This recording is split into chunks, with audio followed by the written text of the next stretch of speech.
で終身君をやる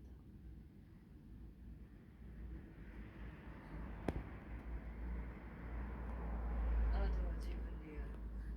下がっていいぞ。さあ、こっからじゃ全然聞こえねえ。高烈王には子が生まれなかった。皇帝君が次の玉座につくのが本来だ。その異常性は王宮内の大きな悩みの種だった。このままでは宋を運ぶ船は迷走することになる。そうして私の妹は春申君の子を身ごもった。